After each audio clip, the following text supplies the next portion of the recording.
It's a brand new day, and Bryce Hall got dumped. David Dobrik exposed, and Ethan Klein and Trisha Paytas got swatted. By the way, folks, I've been reading My Fingers Smell Funny by Matthew McConaughey, and it's a breath of fresh air. Irrelevant news.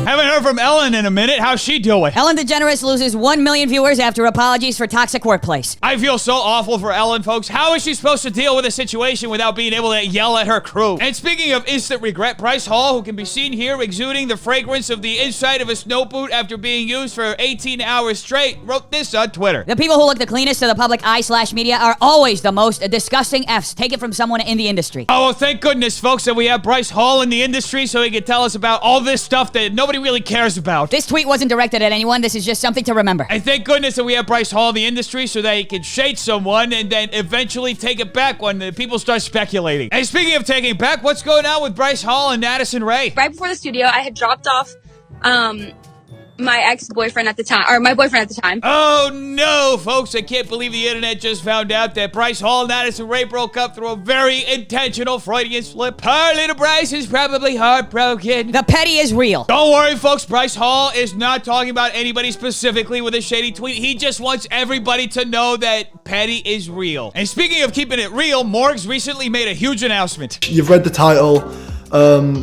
It's true, guys. I'm leaving YouTube for a little while. Now, folks, it must be clarified that a little while for Morgs is exactly about 15 seconds, which is the exact length of his audience's attention span. And speaking of making big announcements, YouTuber Dominic DeAngelis had one himself. Past couple of weeks, I have been confused on social media with a very horrible person named Dirty Dom, and I can understand why people get confused. We both have the name Dom. Getting names confused is absolutely normal, folks. I mean, people confuse me all the time with Def Ramen. I can go way back to 2014, 2015, and girls coming up to me in bars and clubs saying, "Oh, you to my friend."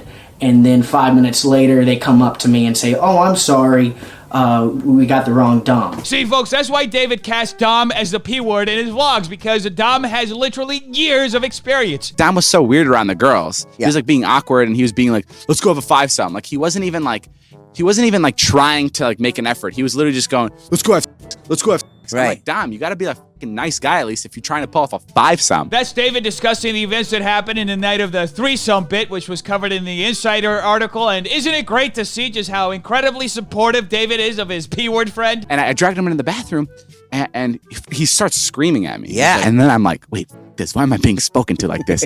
and I go, Dom, I want you to shut the fuck up right now. I start yelling at him, shut the fuck up right now. Oh, well, who could have seen that coming, folks? David Dobrik actually did what he said he did in his apology video. I didn't know what was going on in that room, and I should have been. I should have been there, and I should have been making sure that everybody involved was taken care of and wasn't uncomfortable. See, folks, we had David Dobrik wrong this whole time. All he was trying to do was stop his friend Dom from doing the awful thing he ended up doing. You want to have sex with all 5 of these girls? You can't have sex with anybody right now. Yeah. You aren't talking like a man. You are talking like a little.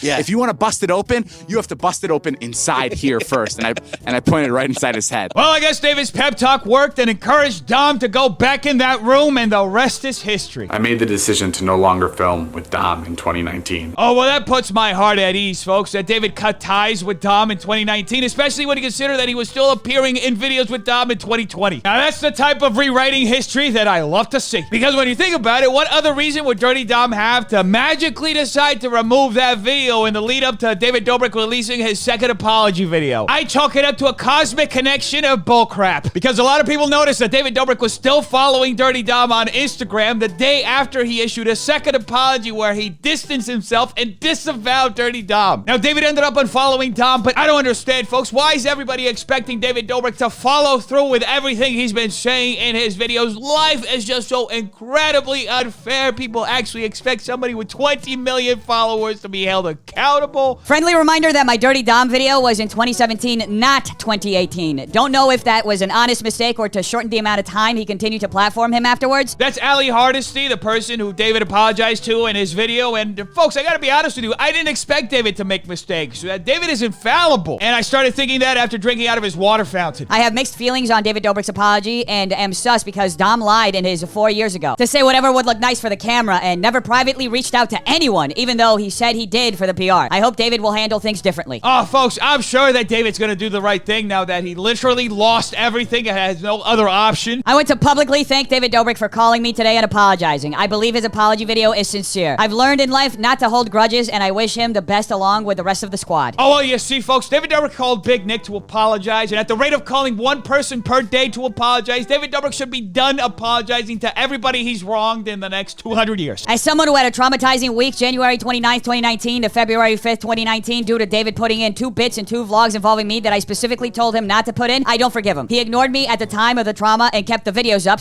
/ ignored me for 2 years. Whoa, hold on, Trisha. The whole internet has forgiven David Dobrik. We have to move on from this whole situation because people aren't allowed to have their own thoughts and feelings anymore. I'm glad he's acknowledging things, and I hope he truly has some sort of empathy now. It took losing all his sponsors for him to say something, and that speaks volumes. As the saying goes, folks, money makes the world go round, and it makes David Dobrik's heartbeat a little faster. David's all about money. Remember when Logan Paul did the thing in the forest and donated $1 million to the thing prevention? David Dobrik, you profited off of so many people's traumas. I think $1 million to SA charities is a good place to start this new year. Oh, that is absolutely ridiculous, folks. David doesn't have to donate money to anybody. He already made an apology video where he cries in it. Plus, he lost all of his sponsors. How is he supposed to pay for his $9.4 million mansion? I can't imagine how the victims of SA and R feel right now. To get an apology via video instead of direct contact. We have to be patient with David, folks. He's only planning on getting to the SA survivors by the time he gets to year 100 of his apologies. Just 2 weeks ago, David sent Scotty texts to try and discredit Seth's story. Last week, his lawyer sent 4 paragraphs to Insider discrediting me in disgusting detail. Sorry if I don't buy that he's changed and wants to hear people out now. A few days for a miraculous turnaround? I don't understand what the big deal is, folks. We need to normalize only doing the right thing after you lose everything. I mean, what other incentive should David have to be a good person? Allow and positive attention is enough. I have a big problem with Jeff now, 1 day later. Oh, shit, really? The fact that his video is still up, despite him saying, I have not read the article. I don't understand why people want Jeff to remove his video. Is it really that bad, folks, that he made a 20-minute video rebutting an article that he didn't even read in the first place? That's how I made every single one of my 3rd grade book reports. Anyway, Jeff ended up removing the video. In true Vlog Squad fashion of waiting until the very last moment to do the right thing. Yes. Yeah, we're okay. I know I've probably I keep getting swatted, so yeah, everything's just fine over here. Thanks for calling. Wait, hold on. They got swatted in the middle of a pizza party? Don't people know the rules? You don't swat people, especially in the middle of a pizza party. The police are here? All right, I gotta go talk to the police. Bye, guys. I'm gonna go talk to the police. Thanks for watching. Well, on the positive side, they can maybe have a pizza party with the cops. And now a palate cleanser.